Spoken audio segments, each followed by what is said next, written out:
right, what's up, y'all? Welcome to the Old Call Podcast. I'm Alex, and this is Josh.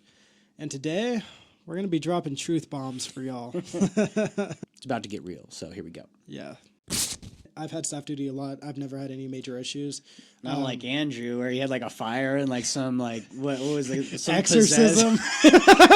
Stay tuned for a future visit. Yeah, if you make it called in, someone's going to need an exorcism, and you'll have to arrange it. Imagine that chaplain phone call. So, Josh, when you commissioned, right, you went on to Bullock. I did. What did you expect when you got to your unit? I kind of went into it with an open mind. I wasn't really sure what to expect. I knew, obviously, at some point I was going to get a platoon. I was going to have to do property.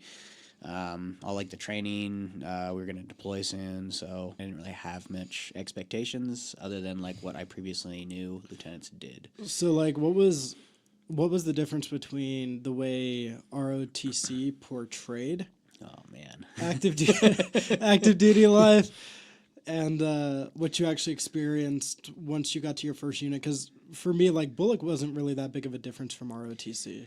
It was still TRADOC, right? So, like, how was that when you transitioned into your unit once you got to ForceCom? Yeah, so I mean, I don't know about you, but for myself, ROTC and Bullock pretty much made it out to like, you're going to be some freaking like superhero. You're going to be, you know, when you get like platoon leader, it's like, those butter bars are coveted. This is going to be the best part of your career. Yeah. Like all these like upper, you know, senior officers are like, oh, when I look back, like my lieutenant years were my favorite. Yeah, it's that was like, the best time. Everyone was looking forward to getting their first platoon because that's when you made it, you know, as a lieutenant. You weren't on staff anymore or whatever. You're a platoon leader. You're the man. Yeah, and then I got to my first unit, and I did staff for like, I don't know, 2 months. Did some like daily tasking orders, went down to the companies, made sure they were doing the tasks, and then reported back to the S3, like who was delinquent and whatnot. After that, I got a platoon, and that's where I noticed things were a little different than what I had been told in ROTC and or able. Like, so like. Lots of meetings. You spend hours on hours on hours doing con ops, op boards. You plan training, and then I never got to do any of the training because random stuff came up: red cycle, taskings, courses, your soldiers going to these courses that were planned to train, that training or whatever. And I mean, not a bad experience, but just I would say more bureaucratic than. There we go. I'd say more bureaucratic than like badass, you know what I mean? Yeah. What about you? How was your first experience? Oh boy. So I went to Bullock. Noticed Bullock wasn't much different than ROTC and TRADOC. It was what I expected it to be. I mean, we had our work to do, right? We had class and everything, but that's just like college. And then you know, you get off, you go to the gym, you do whatever you do in your free time. Mm-hmm. A lot of partying at Bullock. I went during COVID, so there was no parties. Yeah, you went during COVID. I went when like, they turned that place into a frat house every night. But so TRADOC was just a different experience. Bullock was different. So when I got to my unit, I was kind of in a unique situation, at least more unique than some. So the unit was already overseas on a rotation. So I got to my duty station, reported in and processed and everything. And then I was on rear detachment, which is the element of soldiers that stays behind while the unit is forward. Correct. So they handle things in the rear, and then the unit's downrange doing what they do. I want to say I reported in on it was like September 21st. And then October 9th, I was on a plane overseas to go be with the unit.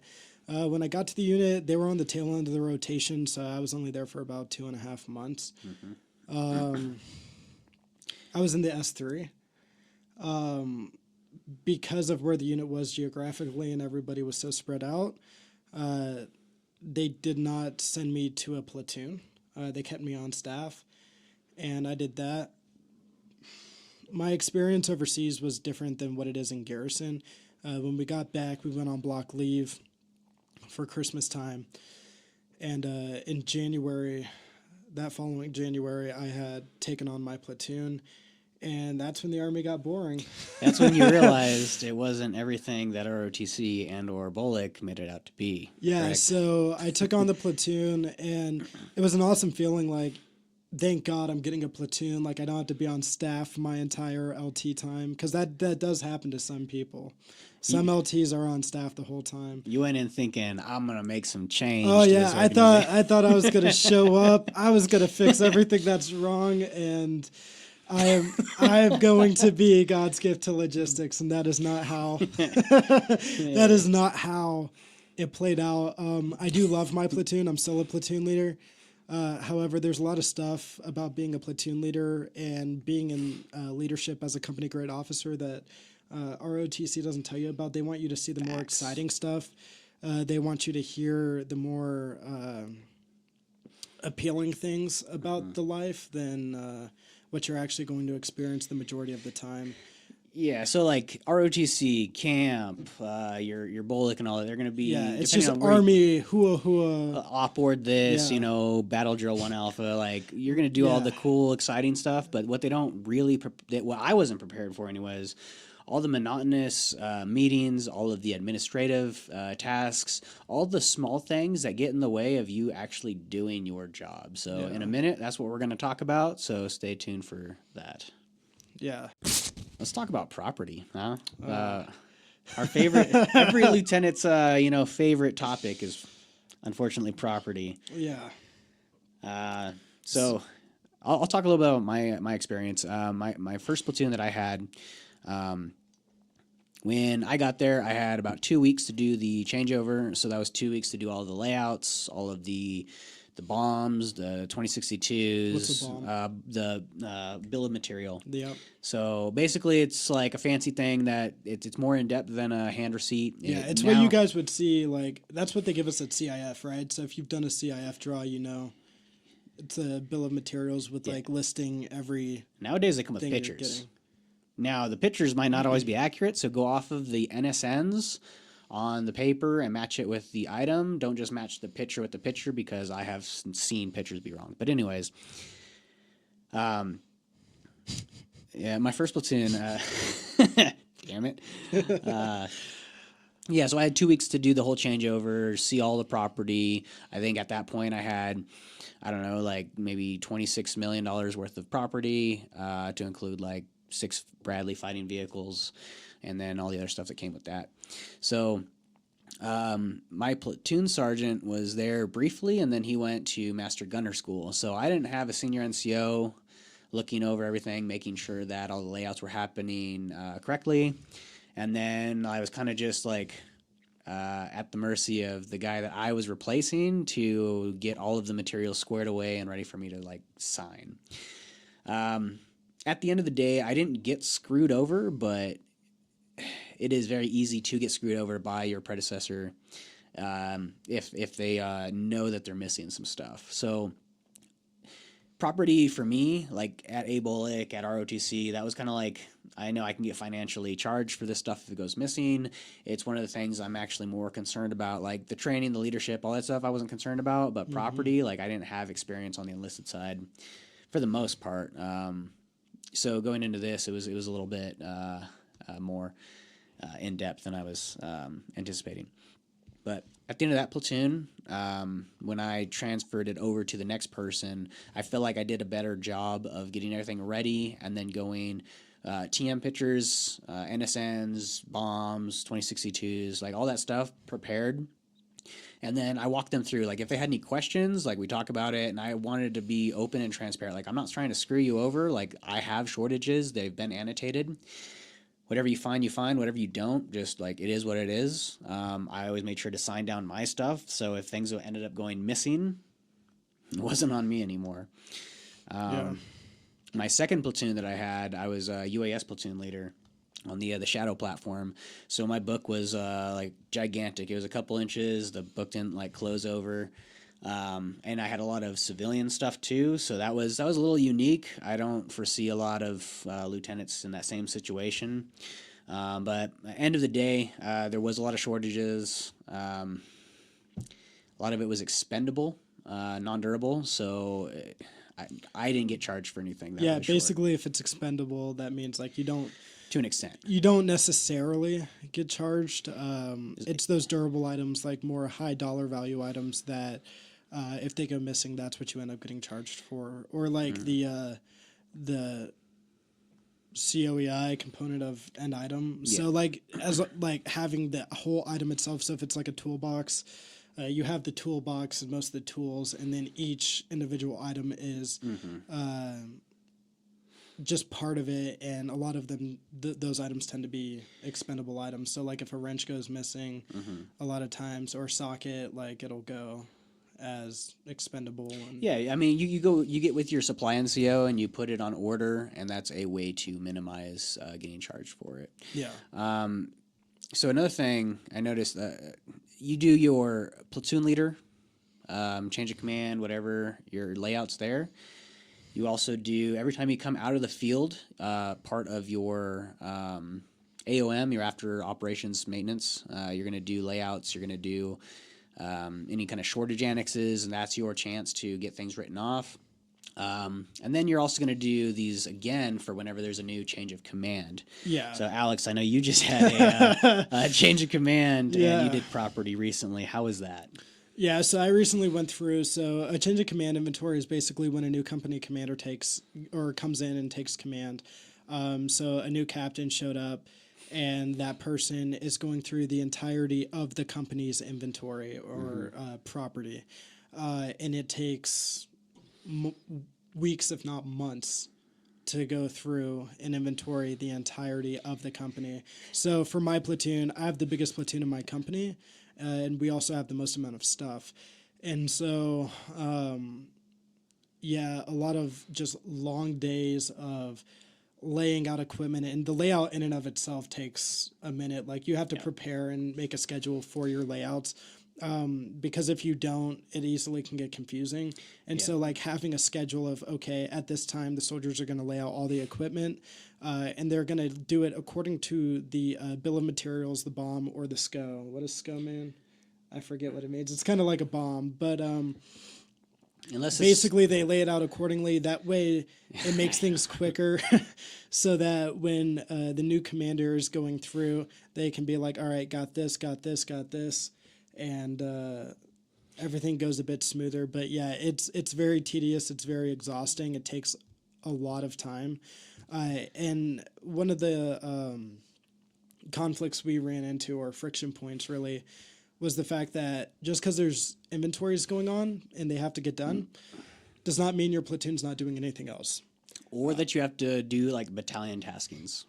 Yeah, so you can be doing all kinds of other tasks with your platoon, as far as like people in the field doing field training, people going to ranges, running convoys, whatever the case may be, whatever it is that your platoon does. And you're balancing that with also sticking to an inventory layout schedule. I know for me, that was a big learning point. Just learning how to like schedule and make sure like you've identified everything, you know where all your property is. That's a big one. Like it's not like, so like for me, I was fortunate, like nothing was missing, but because we have so much stuff, it's good to keep track of and have a document of, okay, this is where every single thing is. That way, when it comes time to lay out, like you know where to find it, and the soldiers can go, they can lay it out. And That also has to do with not just like knowing where you store it, but knowing where it currently is located. So at that day that you planned it, yeah. is it being used in the field, or is half of it? Because you want to do all like items at the same time, so you don't double count like BII and stuff like that. So example, when I did some of my layouts for UAS platoon, we took half of our launchers and vehicles and stuff to the field, and the other half stayed behind because they were unserviceable. So when it came time to do the layout, we either had to wait for everything to be centralized, or do like part of it now, part of it in the field, and then like combine the documents. But it's easier when you can do like items all together, and that's what's recommended. But it's not always going to be that way, and it just makes things harder. This is really turning into a property class right now. We'll do that in a future episode. Yeah, we can do a future episode. If any of you like new lieutenants in Bullock or whatever are concerned about property or about to get to a unit, we can tell you about what we've done, what we've experienced in the past, and then also what mistakes we made so that you guys can avoid it. Yeah. Because while now we do know a lot about how to conduct inventory layouts and whatnot, there were still a lot of mistakes made. Yes, as we were learning it. So definitely we'll talk about that more in the future. I could also talk about the recoverable items stuff. So how not to get charged for things, how to do the right processes when things are installed, what's recoverable, what's not, because the Army's going to get their money either through the recoverable part or through your paycheck. So let us know in the comments down below if that's something you're interested in. But anyways, move on. They won't truly understand it till it's time. Disclaimer. Y'all won't truly care until you're like, oh boy, I got to sign for, what was it, $32 million worth of equipment? Anyways, so another disclaimer for you guys. Get ready for late hours, long hours. So I know for me, there's a lot of long hours, a lot of late days, a lot of working weekends, and as far as that goes, so I noticed for me, I don't know how it was for you when you were a platoon leader, but during the day when everybody's at work, that's kind of when you're doing platoon stuff. Yep. Your real admin work, a lot of the stuff that you really need to get done that you have a suspense for. I found that my work day was not truly starting until like 1700 when everybody finally left. And I could actually just sit on the computer and focus on what I needed to do. Because throughout the day, like, I'm still doing admin work, but it's stuff dealing with soldiers, like people having to come use the computer to... especially when you have to share one computer for a platoon, that's trash. Put in, like, leave requests or whatever, so people are using your computer. Like one printer in the battalion that works. Like, so get ready for that. Like, don't think just because, I'm an officer, I'm going to have my own laptop. Like, you may be sharing that laptop with your platoon sergeant, and you're both trying to get stuff done. You're trying to get admin stuff done. You got soldiers hopping on it, doing their things. So, real quick, you see all these like officers on TikTok or like Instagram, whatever, talking about all the free time they have, all the cool stuff they're doing. They're not at work, they're at the golf course, whatever. Like, I know what you're talking about. Come on, like. At the golf course on their lunch break. It's like, some days I don't even get a lunch break, people. I mean, when it really comes down to it, you're going to have to find time to do your job and or all the other additional duties, which we're going to talk about next. Like I just seen you in the office on Saturday, this last Saturday. Yeah, like yesterday. I was doing like 5 different flippals, and I seen you were taking food to your platoon. So even if, like, for Alex, for example, like, he didn't have work to go in and, like, paperwork and whatnot, but he had soldiers in the field, so you went out to, like, be present. So I had a group of my soldiers, not the whole platoon, but a group of them that were in the field. And as far as, like, chow schedule goes and whatnot, because we're cooperating with different battalions throughout the brigade, we decided to split up tasks as far as who was going to take out food to the soldiers while they were in the field. So like Saturday was my day, so my platoon sergeant and I, we got in the JLTV, went to the DFAC, picked up the chow, took it out to the field. And another thing, and I'll just throw this in here. So when you guys go to the field, it's whatever, right? In active duty Army, when we have to go to the field, and you can talk about this as well, it's not like you just drive a couple minutes down the road. It's not like you drive to the wood line and they're out there in the field. No, it's like where we're at, it's like a 45-minute to an hour-long drive to get out there. Through There's, the hills and yeah, through the hills. There's speed limits you have to adhere to. Yeah, certain roads you can only take. Division safety is going to come out the bushes and like give you a ticket. Division safety, range safety. So going to the field is not an easy task. So like going out there and back in and of itself is a 90-minute time frame. You can't, depending on which range you're going to. Yeah. Yeah, because there's some ranges that are closer to where you operate, like your cough, and then the next county over. But yeah, literally. So like I said, like when we went out there yesterday, it was like a 45-minute drive there and a 45-minute drive back. On top of distributing food and yeah, other stuff. And that was with like taking pictures. That was like with that was like with a good vehicle. Like we had a JLTV, but you're gonna have some vehicles, older vehicles, or depending on what it may be, if it's a Bradley or an Abrams or whatever, you're not gonna. It's gonna be over an hour-long movement to get to your objective. I don't know who, but someone let this lieutenant drive a JLTV out to the field. Hey, so. I'm licensed, so Allegedly. it was just put on there. He did the training. Disclaimer. Sure. Anyways, I did the moving on training. to additional duties. Yeah, so additional duties, that kind of goes hand in hand with the long hours. So yes, you may be a platoon leader, but there's going to be additional duties you're going to have to take on within your company as a LT. So like I can tell you for me, I have a few additional duties. So I'm the unit safety officer. So we do have inspections for our facilities and whatnot, making sure we're adhering to standards and regulation, getting ready for those inspections so that the company passes. And a lot of paperwork as well. So anytime there's like a safety incident or somebody gets hurt or somebody goes to the ER, I have to get online and document all of it. And it's a pretty time-consuming process. Get interviews and all that stuff. Yeah, getting interviews, sworn statements, whatever. And then on top of that, I'm the container control officer. So it's a lot similar to if you've ever heard of like unit movement officer, CCO, UMO, and UMO go hand in hand. So if you're getting ready to do a rotation, whether it's to a training center like JRTC, NTC, like we are, getting all your your shipping containers, connexes as we call them, ready for pack out and getting on the rail and going to wherever they're going. Making sure they're seaworthy. Yeah, having all the MSL stickers, the right color, right having year, all and the that packets stuff. ready for each container, making sure they're eligible to move. Hammering out all the dents, going So deaf. like doing that. yesterday, like after I got back from the field, like I was from seeing the dudes out there. Yeah. I was doing container control officer stuff, getting packets together, making sure everything was organized and everything ready so that when the company is ready for pack out for NTC soon, that they're good to go. Let's see. I am safety. I'm CCO. Oh, and then you're gonna have other little things that pop up that they task you out to do, like the ball planning. yeah. The So ball or I whatever. so I was the company rep for the battalion ball. So everything as far as fundraising goes and whatnot, attendance and everything for our battalion ball, I had to plan it for my company, and then each other company had a rep as well. Okay. But yeah, you'll have meetings for that where you're getting pulled out of work to go up to battalion, sit through a meeting, and plan. And so, yeah, just a lot of things on top of being a platoon leader that get in the way of your daily schedule. Yeah, and that's why we say like long hours. You might have to take work home. Unfortunately, work the weekends, whatever. It's not every job that you have that'll be this way, but disclaimer.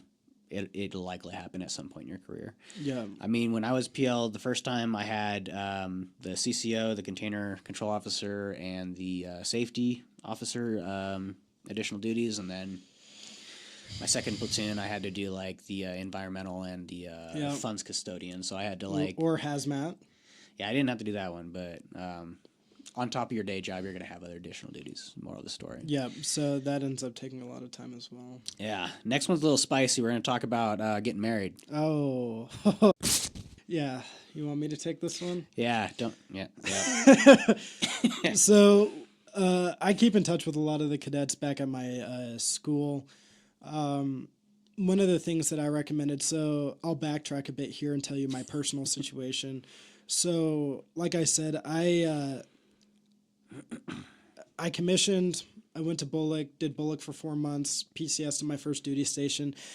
The unit was already overseas for rotation, Yes, we were. and there was a good chance I was going to get sent. I ended up getting sent, I want to say on like a Thursday afternoon, I got NATO orders, and then less than 48 hours later on a Saturday morning, I was on a plane overseas to go be with the unit. So I was up and out of here pretty quickly.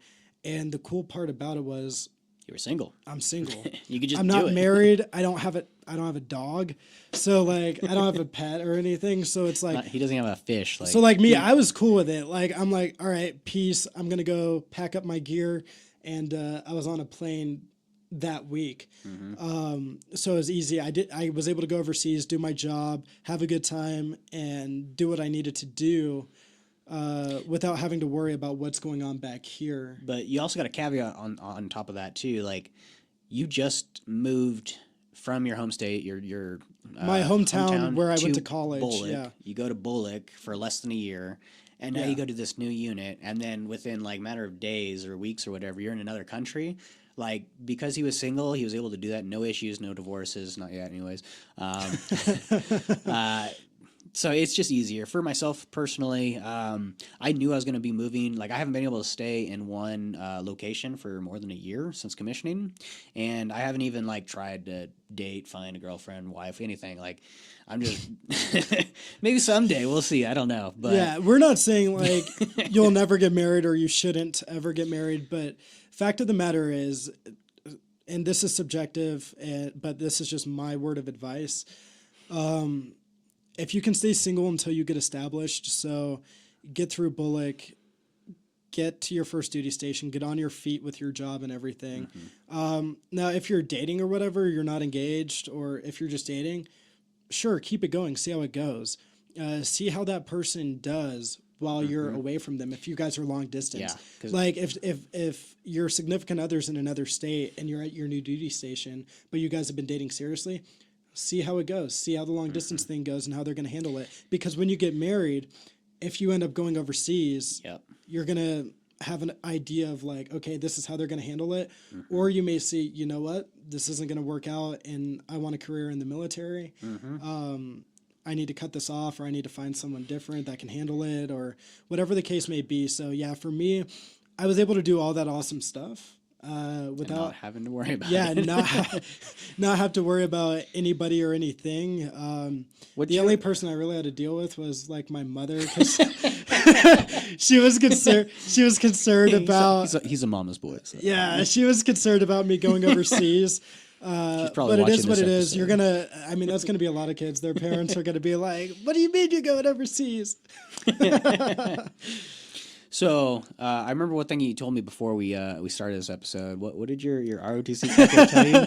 Yeah, so one of my ROTC instructors, who I still keep in touch with today, awesome dude. He was like, either stay single or go ahead and get that first divorce out of the way.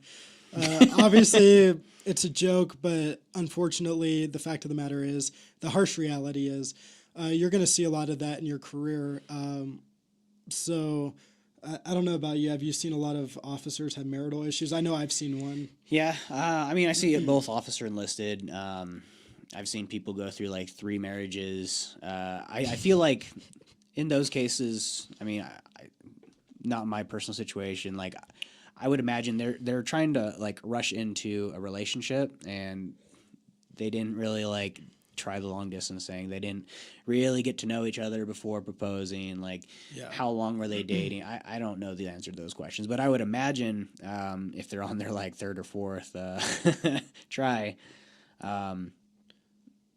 they haven't found someone that can deal with the military lifestyle, and that's what you have to find. You have to find someone who's compatible with not just yourself, but with the military lifestyle. If you're not going to do 20 years, like, cool, it probably won't be as bad. But if you're planning to make a career out of it, you need to find someone that could like join that career with you and constantly be moving, being able to be away from you for a extended period. Even of just time. the long hours at work, even while you're here in garrison, like having to go in on weekends or having to work late nights, like either have someone who's compatible for that, or being single also makes it a lot easier, because I can just run into work whenever I have to. Or when you get those phone calls at 2 a.m. because a soldier got in trouble or there's an emergency or whatever. Just being able to do that, and whoever you're with, if you are with somebody, they can handle that and not get upset with you every time. Definitely. I understand, like, so a lot of people think, and I noticed this, like, they're going to commission, they're going to have a real job, they're going to start making decent money compared to the rest of Americans that are coming right out of college. Not all, but the majority. They think, oh, I'm a stable adult now, like, I can handle a marriage, I can handle a family, whatever the case may be. But unless you've seen that person, like, you don't know how that significant other is going to respond to that military lifestyle yet. So that's why I'm saying, like, if you are dating, keep dating, try the long distance thing for a while and see how that person, handles it. Yeah. Speaking about, you said something about soldier issues. I think that's a good segue into the next issue. So, disclaimer: depending where you go, this is more common with combat arms. However, I've seen your platoon and My boys. yeah. So, tell me how soldier issues will pull you away from your day job and create those long hours. Yeah, so a lot of it goes into admin work as well. So, whatever the case may be, you're going to have soldier issues, and it doesn't necessarily mean soldiers got in trouble. It could be something as simple as a soldier got into a car accident and they're at a hospital. There's admin work that goes with that. So that's where the joke, like, oh, now I'm going to have to do paperwork comes from, like more paperwork for me. So if a soldier goes to the hospital, you're expected to not only leave work, whatever you're doing, and go sit there with them in the emergency room, but then also chances are like you're going to have to do a CCIR, which is a commander's critical information requirement. Yeah. So you have to do report. report. You have to do extensive paperwork on the incident. If they get in trouble on a weekend or even during the week, like you're expected to go in and address the situation, keep your commander updated with what's going on, be involved in any kind of disciplinary action. So getting that call at 2 a.m. because someone's in the hospital or somebody got in trouble, there's going to be things like that. You are a officer, and if you're a platoon leader, you're a platoon leader 24/7. It never stops. A lot of my personal time has been taken up because of soldier issues, honestly. Yeah. And not just like, that's kind of on the more extreme side, right? But you could have little things like, let's say your battalion makes a policy. Well, it's more of the post, but whatever.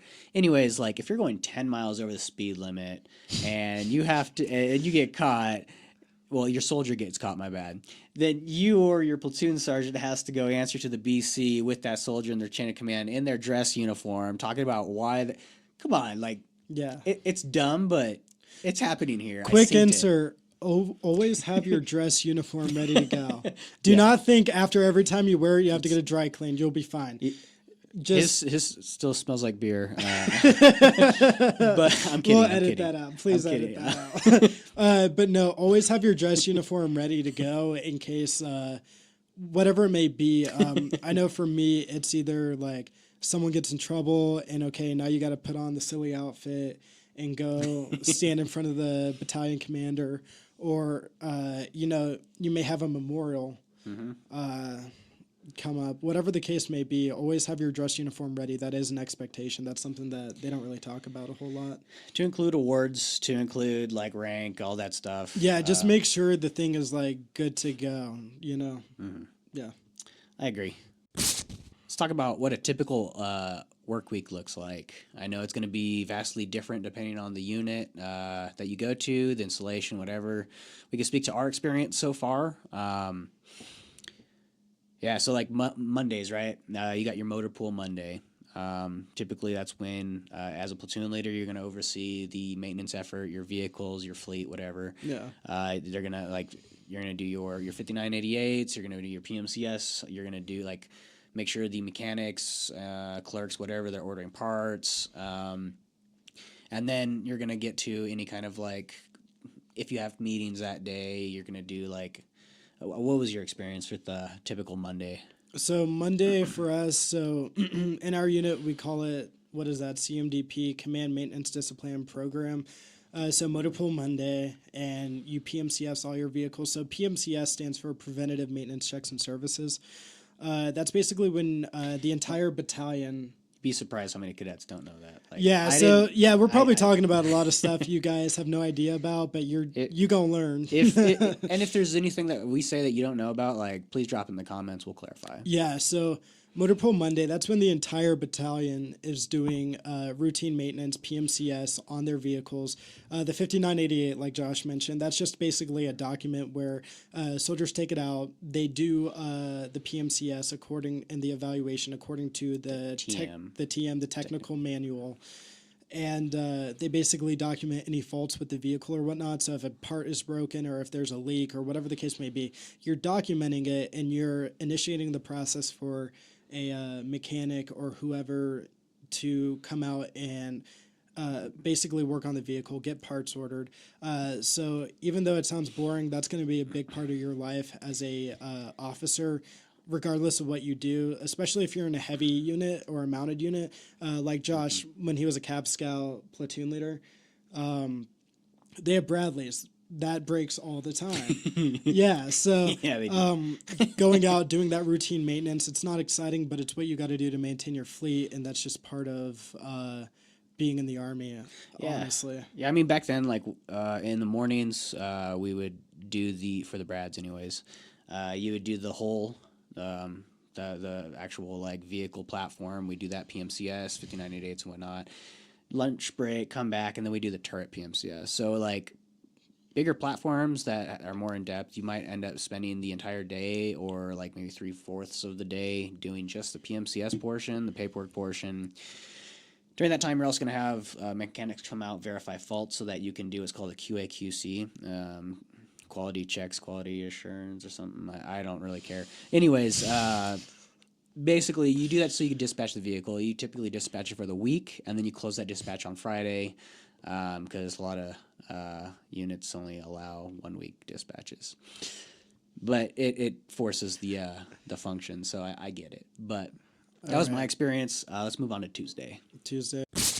So Tuesdays for myself currently is just a day of meetings. I from 9:30 to basically 1700, I'm in some kind of meeting or preparing for some kind of meeting. When I was a platoon leader, we would basically just do daily operations, some kind of whatever training we would do, and then any kind of scheduled, unscheduled meetings or meetings like for future meetings. Good times. What about you? Yeah, so for me, similar situation. So any scheduled meetings we have, any routine meetings that our commander has on our schedules as far as for the company. I know for me, being a maintenance officer, being a maintenance platoon leader, maintenance is our life. So anything maintenance related or sustainment, logistics oriented, we're meeting about that on Tuesdays. And then just typical admin work and any additional duty work that we have to get done. A lot of meetings and busy work really for Tuesdays. Nothing super specific though. Okay. I only have like one standard meeting on Tuesdays, and then the rest is basically like me making my own schedule as far as what I'm going to knock out and figuring out when I need to have things done, whether it's planning training. Nice. Yeah. Moving on to Wednesdays, like another day of like daily operations, any kind of scheduled or unscheduled Essentially, meetings. yeah. So my Wednesday is the same as my Tuesday, basically. That's fair. I don't really remember anything specific or special back when I was a platoon leader, so we'll move on.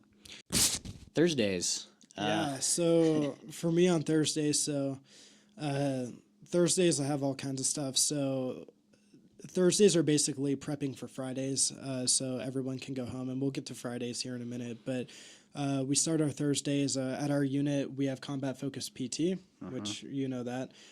So show up to PT and OCPs, and it could be anything from a ruck to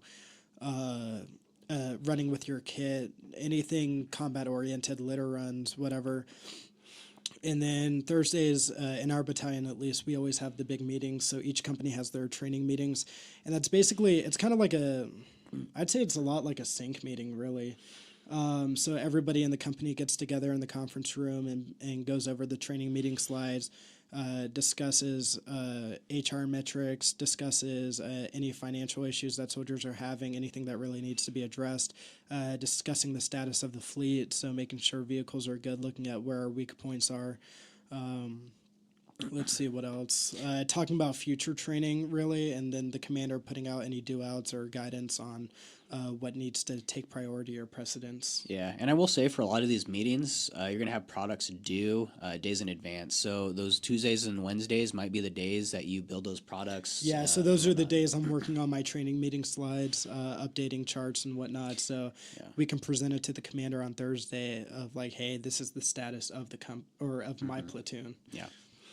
And then for myself, like I do the brigade maintenance meeting. We go brief the colonel on our current like fleet, our recoverable items, stuff like that. And then moving on to Friday, basically it's kind of another day of like daily operations, but with a kicker. Like you have your closeout criteria. Yeah, so closeout criteria is set a group of tasks that need to get done before everyone leaves, and it also sets the precedence for next week. So any kind of admin work that needs to be done, vehicles. So we talk about dispatches, which again, you guys aren't going to know what this stuff means, but you're going to figure it out once you get to your unit. Any kind of dispatches or anything that needs to be closed out, any kind of Work products. orders. Yeah, work orders, products that need to be submitted. Services. Yeah, products that need to be submitted. Just basically anything to set the course so when everybody comes in on Monday, we can step off and go. And Fridays are also typically a day of counseling. So if you guys do your monthly counselings like you're supposed to, if you knock out a little bit every Friday, it's not like a big deal that on the last Friday of the month, like now you're scrambling to get all of your monthly counseling, your quarterly counselings, whatever.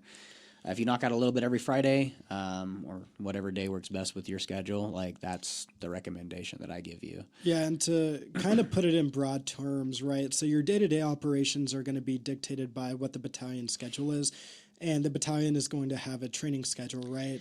Yeah. So like for us, we came back from block leave in January. We have NTC in October, November timeframe.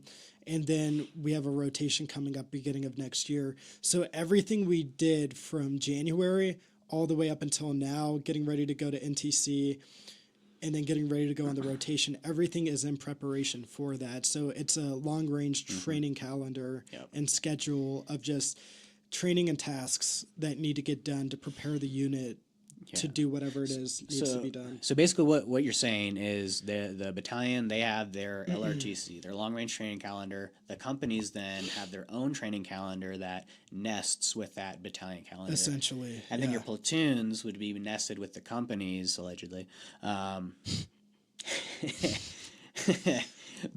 Yeah, I'm not going to get into that. But yeah, essentially it's the companies doing whatever they need to meet battalion's intent as far as whatever the objective is. So for us, like right now, getting ready to go to NTC, so that's where all those additional duties come into play, like container control, unit movement officer, getting the unit ready and the equipment and the soldiers, meeting training objectives, and getting ready to step off and go to that training rotation.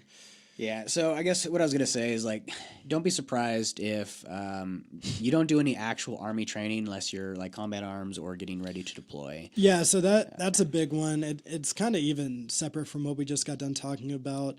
In ROTC, right, you're doing all that infantry stuff. They're basically training you to become a combat leader, which is good. You're going to be an Army officer. That's what you need to know. But once you get to the real Army, your MOS is going to dictate what you do. So like me, I'm an ordnance officer, which means I do maintenance and munitions management.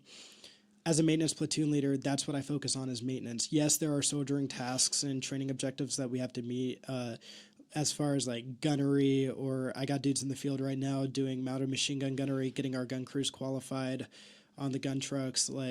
But ultimately, you're not always going to be doing soldiering things. You're going to be doing a lot of admin work, a lot of planning and paperwork. So be prepared for that. Also with that, what I was going to say is, like, you're going to plan a crap ton of training. You're going to, do the con-ups, op-wards. You're going to do the draws. You're going to, contact designated risk assessment worksheet. Deliberate, anyway. Oh, yeah, deliberate, my bad. But you're going to do all this work. You're going to spend, like, your weekends, whatever, planning this stuff. And then it's going to not happen because some other task came up, or your soldiers, like, they got tasked to do something else. So, like, now you're training 2 people instead of the platoon. Yeah, that's a huge obstacle. That's what I was getting at. Yeah, that's a huge obstacle I faced, and I'm sure you faced it as well as a PL. But soldiers, so this is a soldier issue, but not like we were talking about before. You may have soldiers that can only do certain tasks or certain duties. You're going to be on a strict timeline, a strict calendar, and you're going to need to get stuff done, but a soldier is going to have an appointment or they're gonna have a profile Not tell you about any of yeah, it. they're gonna have a profile or something that prevents them from doing that duty or having to do what they need to do, and then you're scrambling last minute trying to figure out this is how we're gonna work around it or whatnot. That's not always going to be the case, but it's going to be common to have personnel obstacles. Even for me, I have a platoon of 51, but I have some privates. Like I have one private that can only do one thing, and like I may need them to be here at this time to do this thing, and they're like, "Sorry, sir, I have an appointment." Or just something really ridiculous, and it's like, what do you mean you have an appointment? Like, when did you tell your leadership? You had one job. You got one job, and the one day we need you to do your job, you're not here. You chose that appointment to get out of this job, didn't you? But yeah, get ready for that, y'all. It happens so often. Yeah. So working weekends, yeah. So staff duty, you guys will have that as well. If there's any lieutenants in Bullock watching this, I know when I was at ALU for logistics, we had staff duty shifts. Same at Bullock, yeah. I want to say, was it only 12 hours? Yeah, ours were only, that was what's kind of nice. Because they had like 120 lieutenants in each class. Okay. And there's like 6 classes on station at a time. Dang. So they have like hundreds of lieutenants. So we just go sit at the desk and do staff duty for 12 hours. But I noticed there's a difference between staff duty and TRADOC and staff duty in actual Army. So for us, it's subjective. Don't criminate. But essentially,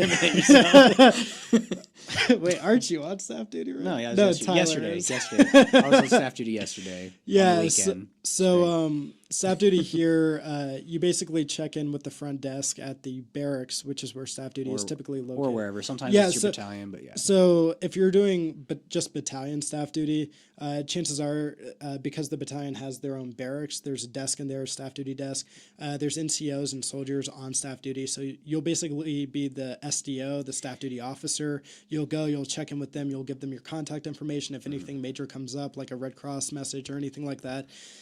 You'll go in, you'll handle it, you'll push the information to whoever's leadership needs to get it. But ultimately, you don't get called. For me, I've had staff duty a lot. I've never had any major issues.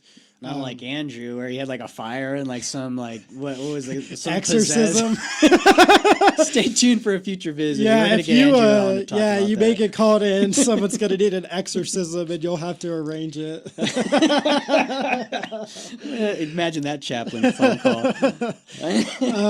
But yeah, for the most part, I've had pretty good staff duty shifts. And in active duty, staff duty shifts are 24 hours. Mm-hmm. So you're on call for that 24 hours. I got 2 things. So for one, it's 24 hours. The officers do not get the next day off like the enlisted do. Yeah, so that's something that was a rumor going around that they told us, like, oh, you do staff duty, you get the next day off. That's not true. So officers, if you're enlisted, but officers typically not. Plus, you're too busy to have a day off. Yeah, and you're also getting paid a lot of money to be there. So yeah, and the second thing I was going to bring up too. So typically, you'll have what's called CQ, and that will be at the barracks. So the way that our battalion, I think our whole freaking brigade does this now, but they combine the CQ and the staff duty at the barracks. Typically in the past, the staff duty would be at battalion, and then the CQ would be at the barracks, and then the staff duty officer and or NCOIC would do their checks around the battalion headquarters, the barracks, and then the COF, the company operations facility, and the motor pool, the temp, whatever, do all their checks and then, making sure everything's secure. So it'll definitely change depending on where you go, what you do. But moral of the story, like you're gonna have a desk you check into, you do your changeover, you might sign for some keys or like read the SOP. So like at one battalion that I was, a squadron, but the officers even did our own log sheet. Where we're currently at, like we don't do a log sheet, we just do checks. So like it'll change depending where you're at. Like some units we'd send up a summary at the end and like blast it out to the battalion top 5. Others you don't do none of that. It just depends.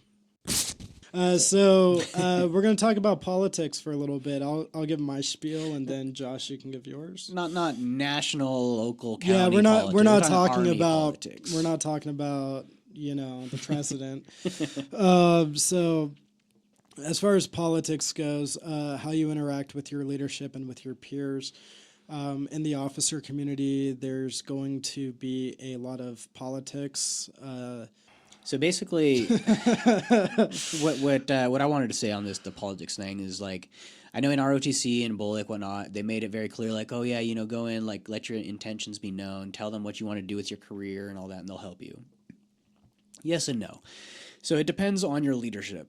Some leaders will help you and actively work towards getting you to those goals. Other leaders that I've had at some point in time may have actively like either dangled the carrot in front and said like, hey, if you want this school or you want whatever, you need to like do these things or work late, be the best you can be, whatever, and they just keep like leading you on with that thing, and then they'll leave or you just don't get that. Yeah, like, incentive. hey, you play in this range, I'll give you X, Y, and Z. And it's that quid pro happens. quo type thing that never happens, but like it really sucks when you're really passionate about something and then you're being led on about getting those things that you want, and then they just don't give them to you and move on. And you basically improved their stats and got really nothing out of it. So like that's not the common rule, but it is something like disclaimer, like it does happen. Yeah, there's going to be someone who watches this and they're going to be like, absolutely. I know for me, I had a similar situation. So I was trying to go to a school. However, I was a platoon leader at the time, and I was going to have to be gone for a few months, if not more. And basically, the company came up with like a plan, like, hey, here's who's going to cover down on your platoon while you're gone. We got you covered. Like, we want you to go to this school. We want you to succeed and get what you want. And so I did the paperwork. I dropped the packet and everything, and all I needed was a company commander's approval. The company commander, my captain at the time, he was down. He was like, absolutely, go do it. But then battalion commander got word that I was going to be leaving or whatever for this course, and was basically like, you're not leaving while you're a platoon leader. And fact of the matter is, for schools and whatnot, it's never going to be convenient for you to go as an officer.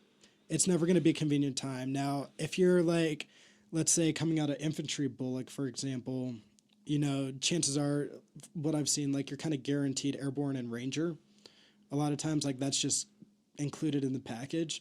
But after that, like once you get to force comm, once you get to your unit, it's going to be very difficult for you to take time off and go to schools.